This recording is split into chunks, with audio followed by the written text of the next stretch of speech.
Atlas ignored every cheer from the baseball field, but when the crowd grew loudest, he ran toward the one child no one had noticed was gone. Caleb Rowe had brought him to the community park on a warm Saturday afternoon, hoping the familiar rhythm of baseball might quiet the restlessness that followed long weeks of duty. The field smelled of fresh-cut grass, red clay, sunscreen, and hot dogs warming beneath the concession stand lights.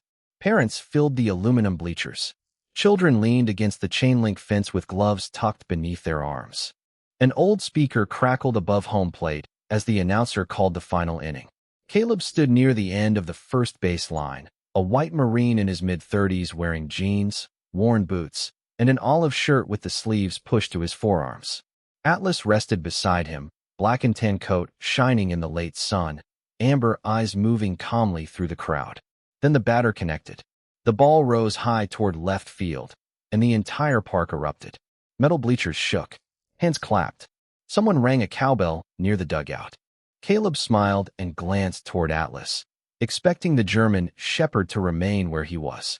Instead, Atlas stood so quickly that the leash tightened in Caleb's hand. His ears turned toward the old scoreboard beyond the outfield fence. "Easy," Caleb said. Atlas did not look at the ball. He did not look at the players. He looked behind the scoreboard, toward a narrow service path hidden from the bleachers. Then he pulled once, firm and certain. Caleb knew the difference between curiosity and recognition. He followed. They moved past the concession stand, around a stack of folding chairs, and through a gate marked staff only. The noise softened behind the wooden scoreboard, but not enough. Each cheer struck the concrete wall and returned as a dull echo. Atlas slowed. A boy sat on the ground beneath the support beams, knees drawn to his chest, both hands pressed over his ears. He looked about 10 years old. His brown hair fell across his forehead, and an oversized blue jacket hung from his narrow shoulders despite the heat. An old baseball glove was trapped between his chest and his knees. No adult stood nearby. No one called his name. The boy's breathing came in short, uneven pulls. His fingers moved against the leather glove. 3 taps. A pause. 3 more. Atlas stopped 6 feet away. Caleb loosened the leash. The dog lowered himself to the concrete, resting his chest on the ground and keeping his head level with the boy's knees. He did not approach. He did not make a sound. He simply breathed. Slow. Steady. The boy's eyes lifted. They found Atlas first, not Caleb. Another roar rose from the field. The boy flinched and struck the glove 3 times again. Atlas lifted one front paw and touched it lightly to the ground. Once, twice, 3 times. Caleb went still. It could have been coincidence. Then the boy tapped again. Atlas answered again. The space between them changed. The boy's shoulders lowered by less than an inch, but Caleb saw it. He crouched several feet away, careful not to block the open path back to the field. "You do not have to talk," he said. The boy kept watching Atlas. His hands slowly left his ears. Behind them, the crowd began chanting a player's name, unaware that another child had disappeared from view. Atlas stayed on the ground, his amber eyes soft, his breathing unhurried. For everyone else, the boy had become part of the background. To Atlas, he was the only person in the park who mattered. Caleb stayed crouched near the service path while the game continued beyond the scoreboard. He did not ask the boy his name. He did not reach for the glove. He had learned that frightened people often needed space before they needed answers. Atlas remained on the concrete, his body loose, his breathing slow enough to become something the boy could follow. 3 taps touched the leather glove. Atlas answered with 3 light movements of his paw. The boy watched him carefully. His shoulders lowered another inch. "He does that when he wants someone to know he is listening," Caleb said. The boy looked at Caleb for the first time. His eyes were gray and tired, too serious for someone so young. He opened his mouth, but another burst of applause rolled across the field. His fingers tightened around the glove. Atlas did not move closer. Caleb turned slightly, placing his own body between the boy and the brightest part of the service path without blocking the exit. The shades softened the afternoon glare. "You can stay here until it gets quieter," he said. The boy gave the smallest nod. Caleb sat on the ground several feet away, resting his forearms on his knees. From that position, he could see the field through a narrow gap beside the scoreboard. Families filled the bleachers. Fathers leaned over the fence with cameras. Mothers waved paper cups toward children in the dugout. Caleb had spent years standing at the edge of scenes like that. He knew how to look occupied while everyone else belonged to someone. Weekends at the baseball field had become a habit because the noise was simple. A bat cracked. A runner moved. A glove closed around a ball. Nothing asked Caleb where home was or why he always arrived alone. Atlas usually slept beneath the lowest row of seats while Caleb watched strangers celebrate small victories. Today, the dog had found the only person who understood the edge of a crowd the same way Caleb did. The boy lowered the glove from his chest. It was old, the brown leather softened by years of use. A faded name had been written inside the wrist opening, but Caleb could not read it from where he Saturday do you play? He asked. The boy shook his head. Do you want to? No answer came. Caleb did not repeat the question.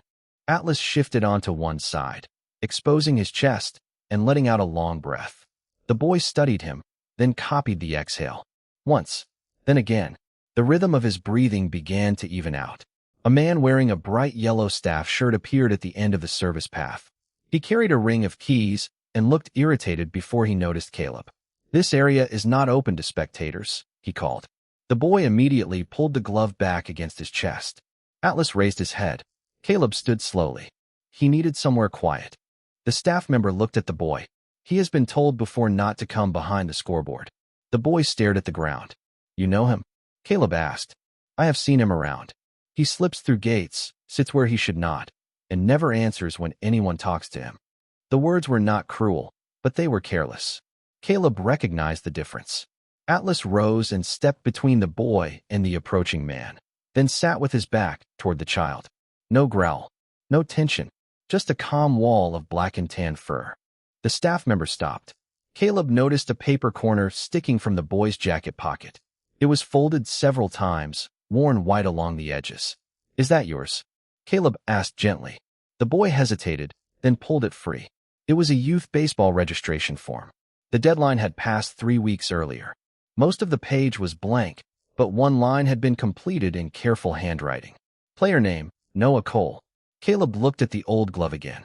Inside the leather, the faded name became clear. Ethan Cole.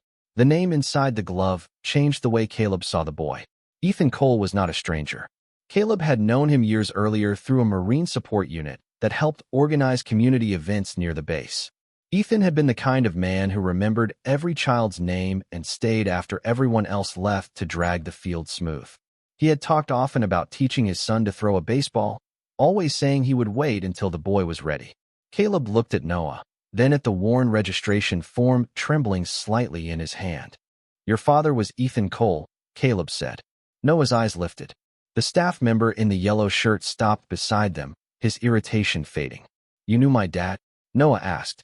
His voice was barely louder than the wind moving through the chain-link fence. A little, Caleb replied.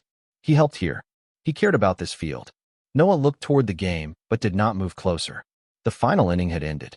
Players gathered near the dugout while parents crossed the grass carrying coolers and folding chairs. The noise was thinning, but every sudden laugh still tightened Noah's shoulders. Atlas remained seated in front of him, creating a quiet boundary without touching him. Caleb handed back the registration form. Did someone help you fill this out? Noah shook his head. My aunt works Saturdays. Does she know you come here? Another small nod. She thinks I watch from the bleachers. Caleb did not ask why Noah had hidden behind the scoreboard. The answer was already visible in the way the boy counted each sound before allowing himself to breathe. The staff member glanced at the form. Registration closed 3 weeks ago. Noah folded it quickly and pushed it into his pocket. Atlas turned his head toward the man, then back to Noah. Caleb kept his voice calm. That does not mean he cannot stand here for 5 minutes. The man exhaled and rubbed the back of his neck. I was not trying to scare him. We have equipment back here. I am responsible for keeping the area clear. I understand, Caleb said. He understands rules better when people explain them quietly. Noah's fingers tapped the glove 3 times. Atlas answered with his paw. The staff member noticed. His expression softened. I will give you some space. When he walked away, the path seemed wider. Caleb sat again. Noah looked at Atlas. How does he know? He watches, Caleb said. Most people listen for words. Atlas notices what happens before the words come. Noah ran his thumb across the glove's cracked leather. Caleb could now see another line written beneath Ethan's name. The ink was faint, but the message remained readable. For Noah, first pitch when you are ready. Dad. Caleb felt something tighten behind his ribs. He wrote that for you. Noah nodded. He promised we would practice here. Did you? Noah stared through the gap toward the emptying field. He got sick before we could. The sentence landed quietly. No tears followed. Noah had carried it too long for tears to arrive easily. Caleb lowered his gaze to the red clay near his boots. That must make this place hard. Noah swallowed. I come because he said to meet him here when I was ready. And are you? Noah looked at the glove, then at the open gate leading toward the field. His breathing shortened again.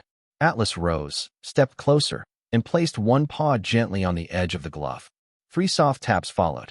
Noah's mouth moved into the smallest smile. Not with everyone watching, he whispered. Caleb looked toward the field. Only a groundskeeper remained near home plate, gathering bases beneath the fading afternoon light. Then maybe everyone does not have to watch, he said. The groundskeeper removed the last base and carried it toward the equipment shed while the sunlight faded behind the outfield fence. Caleb waited until the bleachers were nearly empty, then looked at Noah. We can leave, he said, or we can stay 5 minutes. Noah held the glove against his chest. The open gate stood less than 20 feet away, but he watched it as if the distance were much greater. Atlas rose and walked toward the gate without pulling on the leash. At the white chalk line, he stopped and looked back. Noah tapped the glove 3 times. Atlas answered with 3 quiet touches of his paw. Caleb did not offer his hand. He knew that help could become pressure when it arrived too quickly. You do not have to cross it today, he said. Noah stared at the red clay beyond the gate. What if I cannot? Then we stand here. What if I never can? Caleb looked toward the empty field, where the evening air carried the smell of cut grass and warm dirt. Then we find another way to begin. A shadow moved at the far end of the service path. The staff member in the yellow shirt had returned with a clipboard. His name tag read Mr. Harris. The park closes in 15 minutes, he said. His voice was calmer now, but Noah immediately lowered his eyes. He is not causing trouble, Caleb replied. I did not say he was. Mr. Harris glanced at the registration form in Noah's pocket. The deadline passed. The roster is full. I cannot change every rule because someone waits until the season starts. Noah folded inward, shoulders tightening beneath the oversized jacket. Atlas stepped beside him and sat. Caleb remained still. He did not wait because he forgot, Caleb said. He waited because walking through that gate feels different to him than it does to you. Mr. Harris looked toward Noah. Then how am I supposed to know what he needs if he refuses to answer? Noah's fingers moved against the glove. Once, twice, 3 times. Atlas answered. Mr. Harris watched the exchange, and something in his face softened, though uncertainty remained. Caleb spoke quietly. You start by noticing what he is already telling you. For several seconds, only the old speaker above home plate crackled in the wind. Mr. Harris lowered the clipboard. I cannot put him on the team tonight. No one asked you to. The head coach sometimes holds early practice before school. Fewer people, less noise. Noah looked up. Mr. Harris continued, choosing each word more carefully. He could watch from the dugout. Nothing more, unless he wants it. Noah glanced at Caleb, then at the gate. Would anyone yell? He asked. Mr. Harris seemed surprised to hear his voice. Not at that hour. Would they make me play? No. Noah loosened his grip on the glove. Mr. Harris placed the clipboard on a bench and stepped back from the entrance, leaving the path clear. Atlas crossed the chalk line, carrying a baseball he had found near the fence. He placed it on the red clay just inside the gate, then returned to Noah. Caleb saw the choice forming before the boy moved. Noah took 1 step forward, then another. He stopped at the line and looked down at the ball. His breathing shortened, but he did not retreat. 3 taps touched the glove. Atlas answered. Noah crossed the gate, bent down, and picked up the baseball. For everyone else, it was only a child entering an empty field after a game. For Noah, it was the first promise he had kept without his father beside him. Noah stood just inside the gate with the baseball in one hand and his father's glove in the other. The field was almost empty now. The last families had left the parking lot, and the old lights above the diamond hummed as evening settled over the grass. Caleb remained near the chalk line with Atlas beside him, giving the boy enough distance to choose what came next.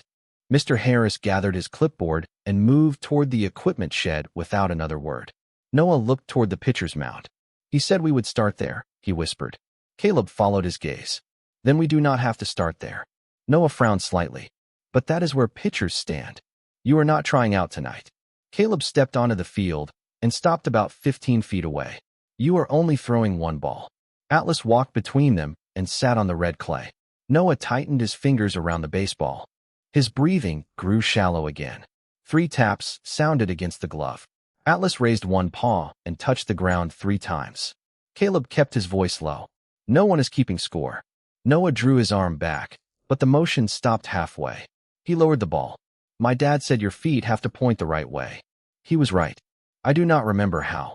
Caleb thought of Ethan smoothing the dirt after community games, patient with children who missed more throws than they caught. Then we learn it again. He turned sideways and placed one boot slightly ahead of the other. Noah copied him. The first throw left Noah's hand too early. The ball rolled across the dirt and stopped several feet before reaching Caleb. Noah's face tightened. He looked toward the gate. Atlas moved before Caleb could speak. The German shepherd trotted to the ball, picked it up carefully, and returned to Noah. He placed it beside the boy's shoe, then sat as if nothing unusual had happened. Noah stared down at him. That was bad, he said. Caleb shook his head. That was first. Noah picked up the ball. This time, he adjusted his feet without being reminded. He tapped the glove 3 times. Atlas answered. The second throw traveled farther, bouncing once before Caleb caught it against his chest. Noah's eyes widened. Caleb tossed the ball gently back. Again, Noah hesitated, then nodded. They continued until the sky turned deep blue and the field lights cast long shadows across the bases. Some throws curved left. Some fell short. One sailed past Caleb and struck the backstop with a hollow metallic sound. Noah flinched at the noise, but he did not run. Atlas remained near him, matching every 3 taps with the same steady response. After the 7th throw, Noah lowered his arm. Does it ever stop? He asked. Caleb knew he was not talking about baseball. The question hung between the empty bleachers and the quiet dugout. Caleb looked at Atlas, then at the worn message inside the glove. It gets quieter, he said, when you do not carry it alone. Noah studied the ball in his hand. Did you carry something alone? Caleb gave a small nod. For longer than I should have. Noah did not ask what it was. He stepped back into position and raised the glove. The next throw traveled cleanly through the evening air and landed in Caleb's hands without touching the ground. No crowd cheered. No announcer called Noah's name. Atlas stood and wagged his tail once. Caleb smiled and held up the ball. That one was yours. Noah looked toward the empty stands, then back at the place where his father had promised to meet him. For the first time that day, the field did not seem to be waiting for someone who was gone. It seemed to be making room for the boy who had finally arrived. The next morning, the field looked different without a crowd. Dew clung to the grass, the aluminum bleachers were empty, and the old speaker above home plate remained silent. Caleb arrived before sunrise with Atlas walking calmly at his side.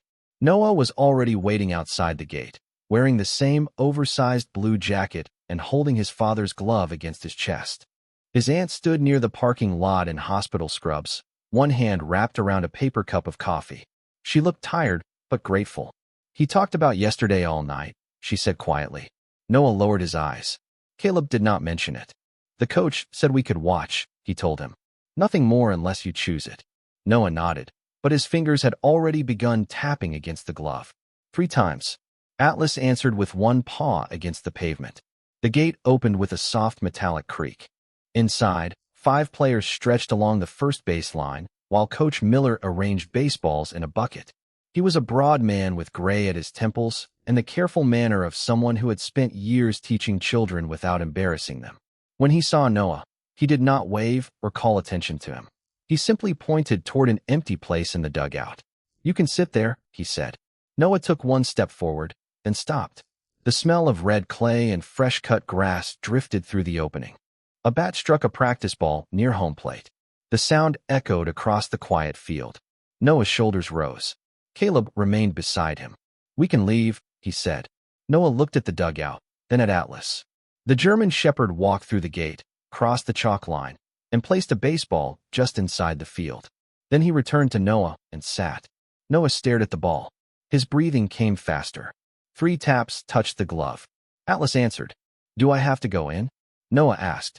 No, Caleb said. Not today. What about tomorrow? Only if you choose it. Noah stood still long enough for the players to begin their first throwing drill. No one watched him. Coach Miller had made sure of that. Noah bent down, picked up the baseball, and stepped across the line. It was only one step, but Caleb saw the effort it required. Noah walked to the dugout and sat at the far end of the bench. Atlas settled on the grass outside the fence where Noah could see him. For 10 minutes, the boy did nothing except watch. Then one player missed a throw, and the ball rolled near the dugout. Noah trapped it gently with his glove. Coach Miller looked over. Good stop, he said. He did not ask Noah to throw it back. He waited. Noah stood. His hand tightened around the ball. Caleb could see the familiar hesitation return. Atlas touched one paw to the ground 3 times. Noah drew his arm back and tossed the ball toward the coach. The throw was short, but Coach Miller stepped forward and caught it cleanly. Thank you, he said, as if Noah had done nothing unusual. Practice continued. Noah remained standing. A few minutes later, Coach Miller rolled another ball in his direction, slowly enough to make the choice obvious. Noah fielded it and returned it. Then again. By the 5th time, he no longer looked toward the gate after every throw. When practice ended, Coach Miller approached with the registration form Caleb had brought from the day before. The roster is full, he said, but we have room for someone who wants to learn. Noah looked at the blank signature line. Do I have to play in a game? Not until you are ready. Noah held the form with both hands. His aunt stepped closer but did not take it from him. Caleb watched the boy write his name. The letters were slow and uneven, but they were his. Atlas rose outside the fence. 3 soft taps came from Noah's glove. 3 answered from the ground. This time, the signal did not mean help me. It meant I am still here. Over the next several weeks, Noah became part of the team without anyone asking him to become loud. He arrived early, sat at the far end of the dugout, and watched every drill before joining it. Coach Miller never rushed him. Caleb stood near the fence with Atlas, close enough to be seen and far enough to let Noah choose each step for himself. At first, Noah only returned loose baseballs. Then he practiced throwing from 15 feet. By the 3rd week, he could cross the field without looking toward the gate. The 3 taps remained. Before every new drill, his fingers touched the glove. Atlas answered from beyond the fence. One afternoon, the team practiced while parents filled the first rows of the bleachers. The sounds were ordinary to everyone else. Shoes scraped red clay. A metal bat struck a ball. Someone opened a cooler with a sharp crack. Noah caught 3 ground balls without trouble, but when several parents applauded at once, his body went still. The ball rolled past him. He looked toward the service path behind the scoreboard. Caleb recognized the decision forming in his eyes. Run before anyone notices. Atlas stood. He did not bark or pull. He walked to the fence and placed one paw against the bottom rail. 3 slow touches. Noah stared at him. His breathing remained uneven, but he stayed where he was. Coach Miller picked up another ball. Ready for one more? He asked. Noah swallowed. Not yet. The coach nodded. Then I will wait. No disappointment. No attention from the other players. Only time. Noah tapped the glove. Atlas answered. Now, Noah said. Coach Miller rolled the ball gently. Noah moved forward, lowered his glove, and stopped it cleanly. The parents remained quiet until the coach returned to the next drill. Caleb saw Noah glance toward the bleachers, surprised that the world had continued without judging him. After practice, Mr. Harris approached carrying a small cardboard box. Noah tensed when he saw the yellow staff shirt, but the man stopped several feet away. I found something in storage, he said. Inside the box was an old photograph of Ethan Cole standing beside the first base dugout with a rake over one shoulder. He was smiling beneath the same scoreboard where Noah had hidden. On the back, Ethan had written a date and one sentence. Saving a place for my boy. Noah held the photograph by its edges. He knew I would play. He hoped you might, Mr. Harris said. But he never said you had to. Noah looked at Caleb. What if I am never good? Caleb rested his arms on the fence. Good at what? Baseball. Then baseball can still be a place you belong. Noah considered that. Atlas sat beside Caleb, amber eyes fixed on the boy. The following Saturday, Coach Miller handed Noah a clean team jersey. It was blue with white lettering and one number on the back. Noah did not put it on immediately.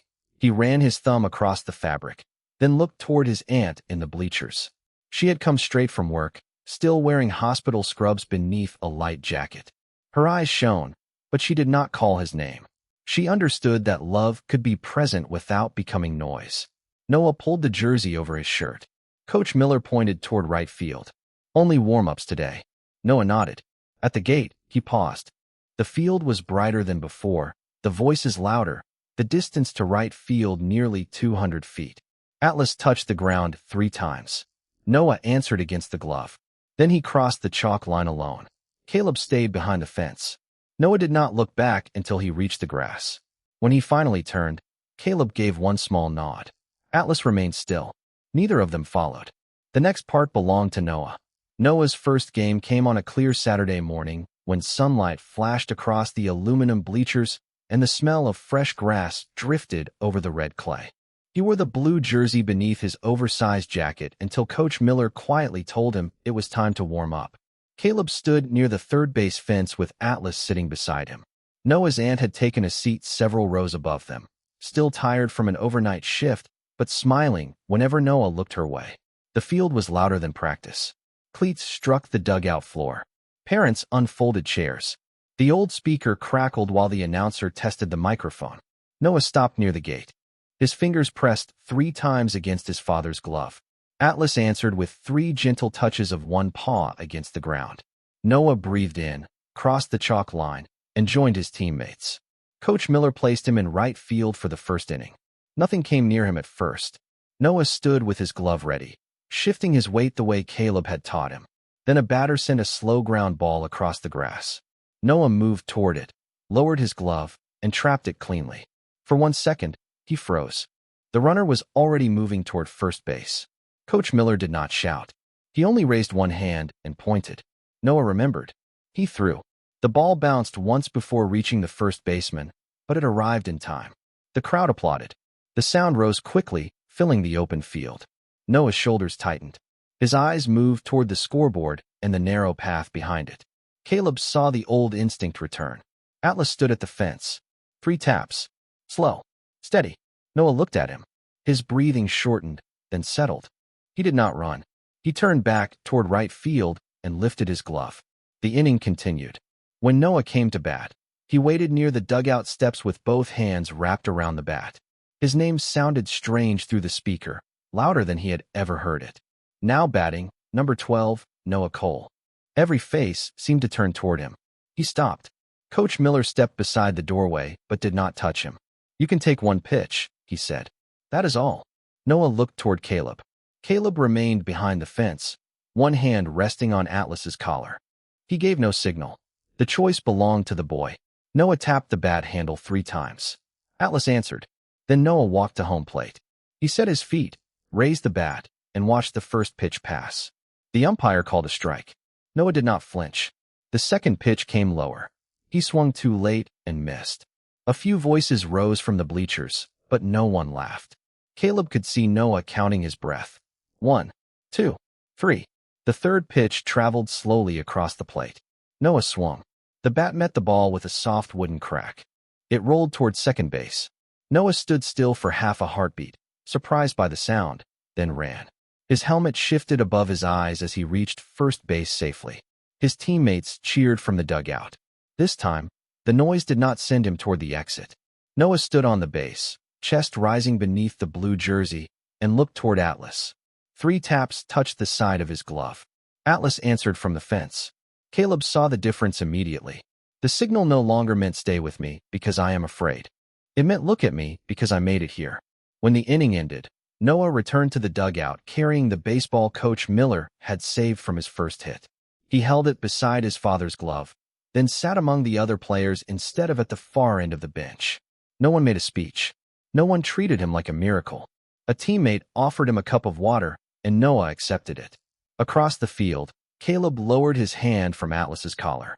The German shepherd remained focused on the boy, but his work had changed. He was no longer calling Noah back from the edge. He was watching him discover how far he could go. The season moved forward one Saturday at a time, and Noah no longer waited behind the scoreboard before entering the field. He still arrived early. He still chose the quiet end of the dugout when the bleachers filled too quickly. But now his teammates called his name when they needed a throwing partner. and Coach Miller trusted him to carry the bucket of baseballs from the equipment shed.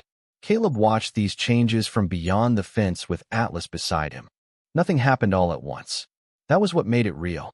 Noah learned to stay when the speaker crackled. He learned to breathe when the crowd stood. He learned that missing a ball did not erase the one he had caught before it. On the final game of the season, the park was fuller than usual.